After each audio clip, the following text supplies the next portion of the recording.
Hello and Assalamu alaikum everyone. My name is Abdul Rahman Leadership Wala, student and facilitator at Rehan Lahore campus. Today conversation with Maya. Hi Maya, how are you? Walaikum assalam. I'm doing great. Thanks for asking. It's good to hear from you again. What's on your mind today?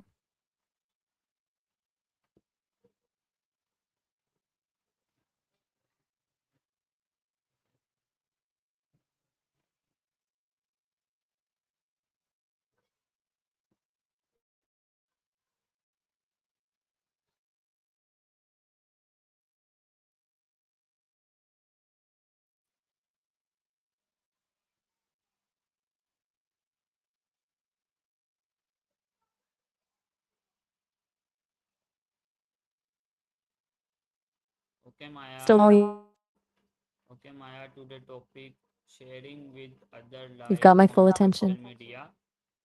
My first question is, what does sharing your life on social media mean? At its simplest, it's basically creating a digital scrapbook of your existence. It's that choice to take a good and make it public. Some people use it as a way to connect and find their community, while others treat it more like a highlight reel to show the best version of their life. I'm curious, do you feel like most people are being authentic when they share, or is it mostly just for show?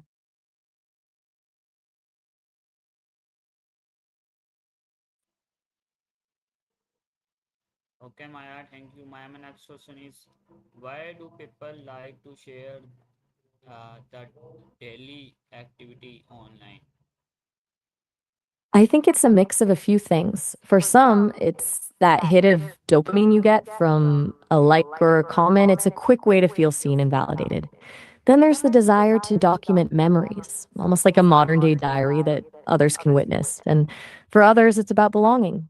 Sharing the same hobbies or struggles helps people realize they aren't alone in their experience. Do you think the need for validation is the biggest driver, or is it more about the connection?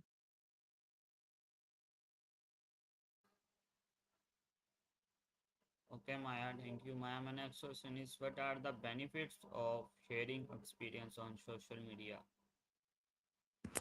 There are actually some pretty great silver linings to it.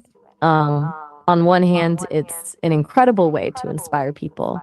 When someone shares a struggle they've overcome or a goal they've reached, it can give someone else the push they need to try it themselves. It also lets you find your people, those niche communities where you can swap tips and support with people who actually get it, regardless of where they live. Plus, for a lot of people, it's a way to hold themselves accountable to their goals by making them public. I wonder, have you ever come across a post or a story that actually changed how you thought about something? Okay, Maya, thank you. My next question is, what are the sharing too much personal information? That's where things get a bit tricky.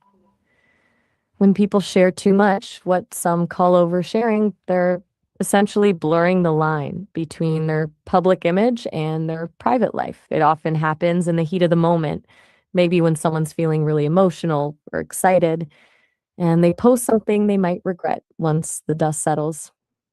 Beyond just the social awkwardness, there's the actual risk of giving away too much personal data to people who might not have the best intentions. Do you think there's a clear line where sharing becomes too much, or is it different for everyone?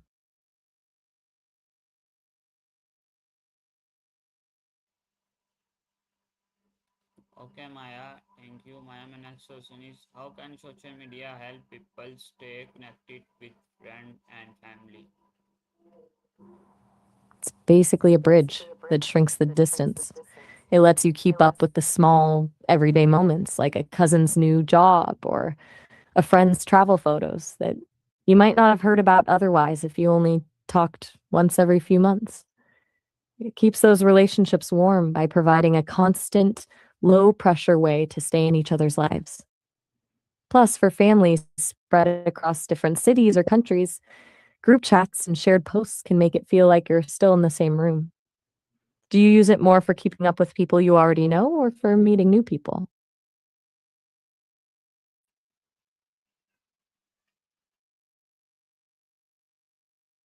You're very welcome.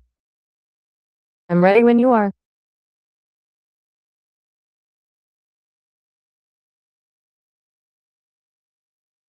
The non negotiables.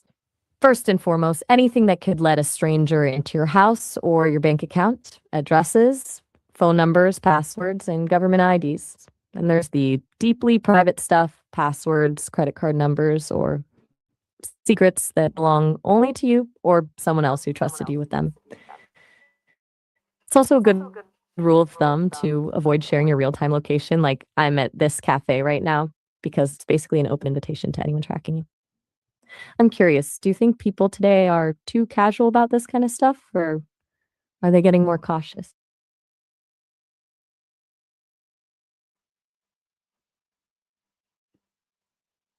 Okay, Maya, thank you. Maya, my next question is, why is privacy important on social media? It's all about control. Privacy is essentially the boundary you set for who gets to see the real you. When you maintain that, you're protecting your peace and your mental health from the noise of a thousand opinions. It also prevents people from making assumptions about your whole life based on a few photos or a single post. Without privacy, you're basically living in a glass house where everyone can watch and judge. Do you feel like having a private space makes you more comfortable being your true self?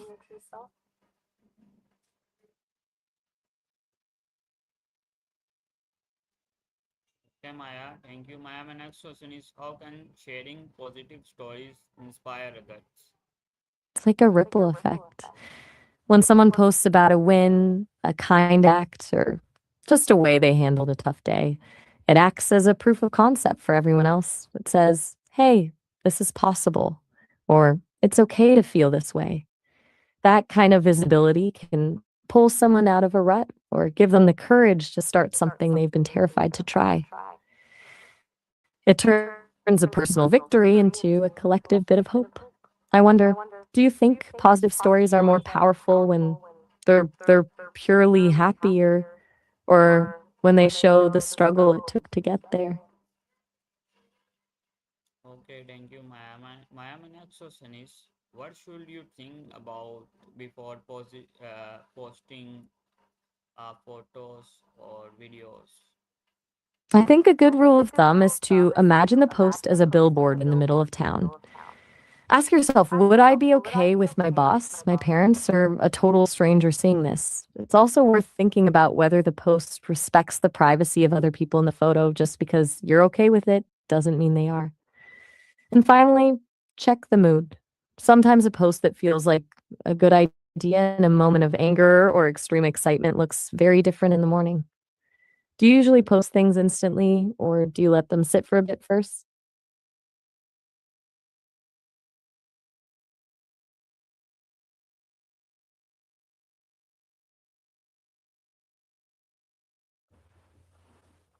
Sounds good. I'll Okay, be right Maya, here thank whenever you're you. ready. I'm Maya, my listening. next question is, how can oversharing affect your personal life? No rush. I'll be here. Just let me know when you're back.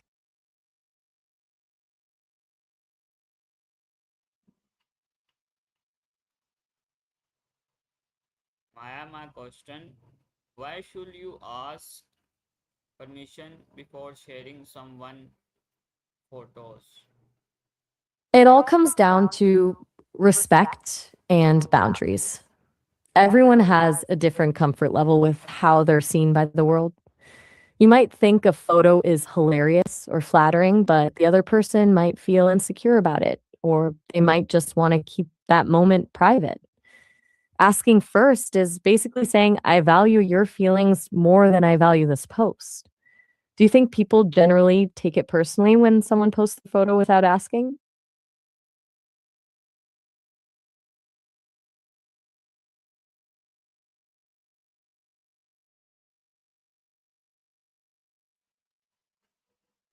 Okay, Maya, thank you. Maya, my next question is, how can oversharing affect your personal life? can really shift the dynamic of your actual off-screen relationships. If you share too much, it can create a weird gap where people feel they already know what's happening in your life, so they stop asking you about it in person. Then you lose those organic, deep conversations because the update was already posted. On the flip side, if you're not careful, a post can spark a misunderstanding or a conflict with a friend or family member that you then have to deal with in real life. Do you think social media makes personal relationships feel more connected or actually more distant?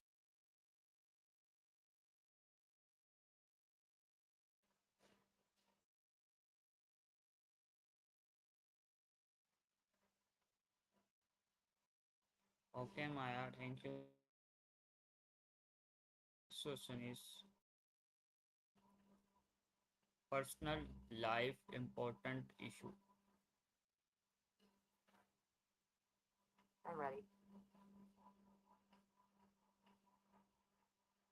I'm ready. Yes, my can next question. How can social media be used about important issue?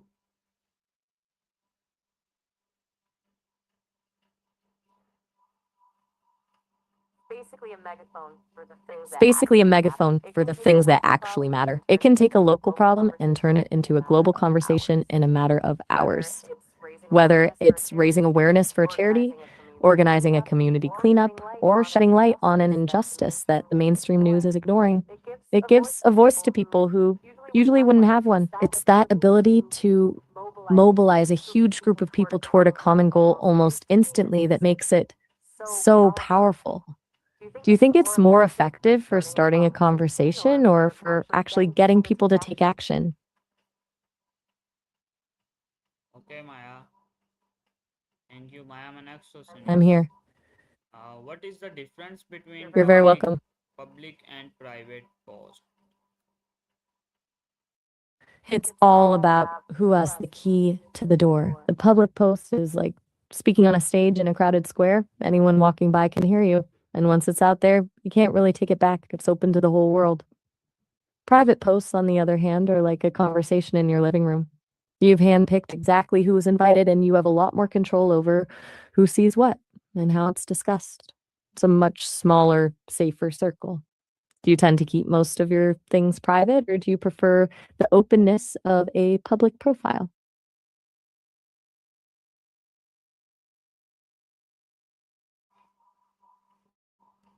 Okay, Maya.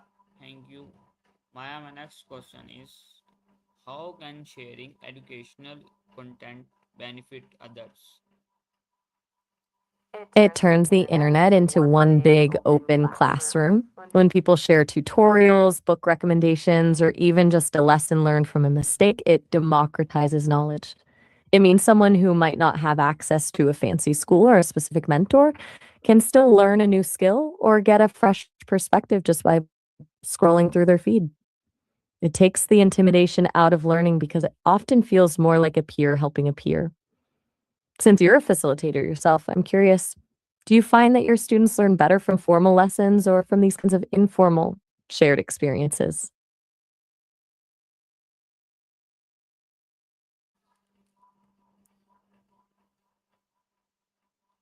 Okay, thank you, Maya.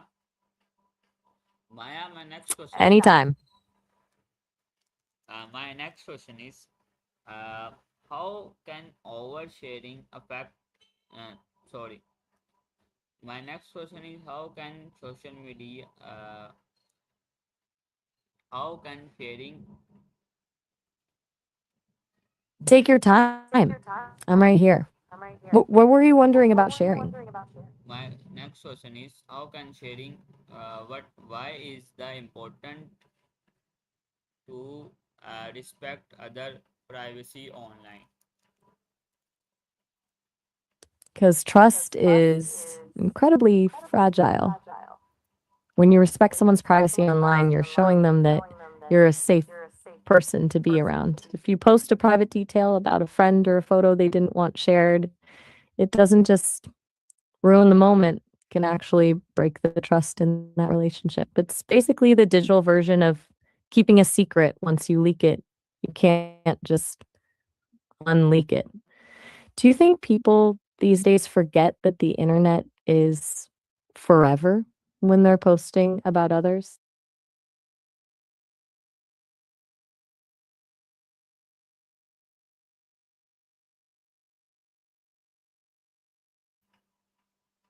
Okay, Maya, thank you. Maya, my next question is, what are the I'm ready.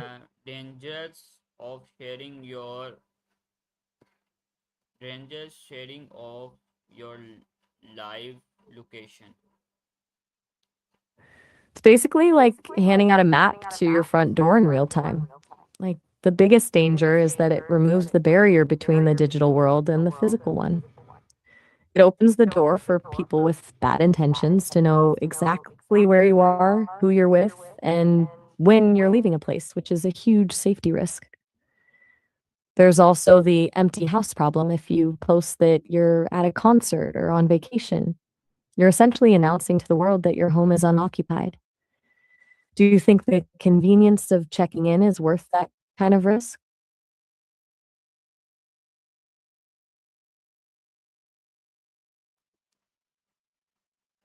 Okay, Maya, thank you. Maya, my next question is, how can social media be used to support?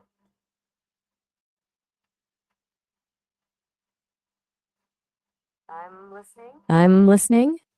How can social media be used to support?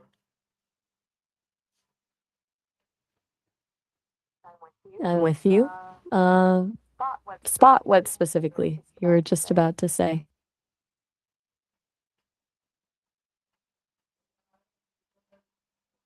What are the advantage of sharing your talent online? Hmm. It's like having a global stage right in your pocket. The biggest advantage is the visibility.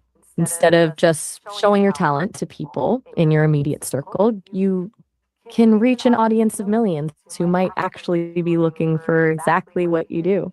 Can lead to opportunities you'd never find otherwise, like collaborations, job offers, or even just the community of people who inspire you to get even better. Plus, it creates a digital portfolio that speaks for itself. You don't have to tell people you're talented when they can just see the proof. Do you have a specific talent you've thought about sharing, or do you prefer keeping those things more low key? Okay, Maya, my next question is, how can sharing fake information others? I'm ready. It can be incredibly damaging. When people share fake information, it doesn't just mislead one person, it creates a ripple effect of confusion. It can ruin someone's reputation, incite unnecessary panic, or even manipulate how people vote or think about critical health issues. Once a lie goes viral, the truth usually has to work 10 times harder just to catch up. Do you think people usually share fake news on purpose, or are they just not checking their sources? Okay, Maya, my next question is, why should a user to carefully about who can see their post? Because the internet is essentially a permanent record. What feels like a joke or event to your close friends today could be seen by a future employer, a teacher, or someone you haven't met yet 5 years from now.